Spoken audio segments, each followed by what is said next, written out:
I don't even feel anxious anymore. I just feel really low. Sorry. It's okay.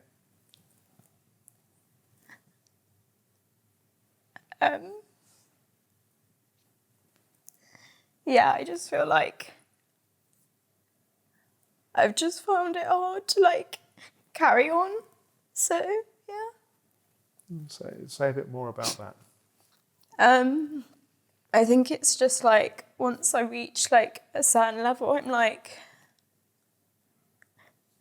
I just can't really like, I don't know how to make myself do anything. I think, sorry. I'll give you a tissue. Thanks. There you go. I was like, oh, I really don't want to cry. I'm going to chuck the box. Thanks. It's easier. But yeah, I just feel like any like opportunity, I just start crying, and I'm like, why am I crying? It's okay. If there's one place in the world it's okay to cry, it's in this room. Yeah. But yeah, I don't know why I've been feeling like this. But yeah, it's just like really, really low. I force myself out of bed and like get to the gym. So you have maintained doing that throughout? Yeah, I think I know that I just feel way worse when I don't go to the gym. So it's kind of like I force myself to the gym, but even then, it's not the same after. Do you have a sense of the pathway into feeling low?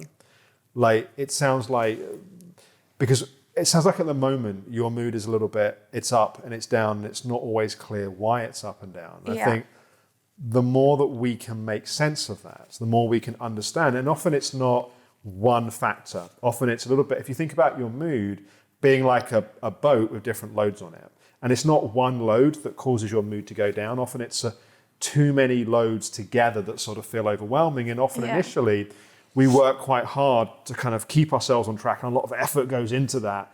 And then we get to the point, I just can't do it anymore. And that's the collapse of mood. And sometimes in those places of low mood, there's also, because we sometimes just sort of give up, everything seems too hard.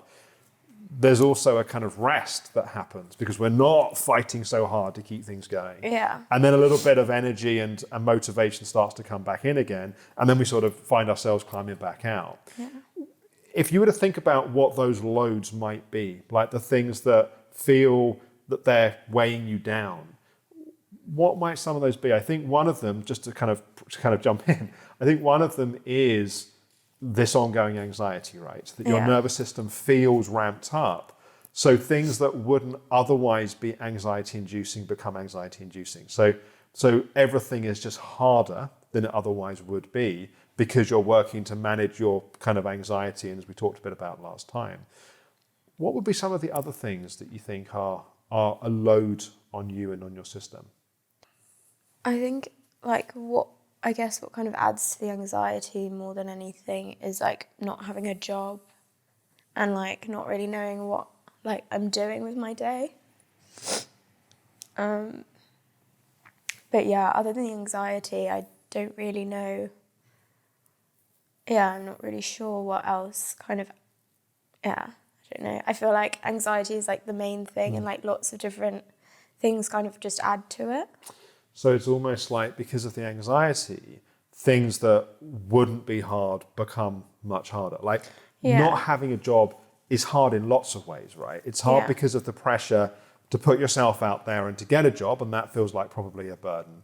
But also not having a job also means you have a lot of time to think. And time to think isn't always helpful because then probably what happens is the catastrophizing in your mind sort of getting run away is allowed to do that more than perhaps otherwise it would.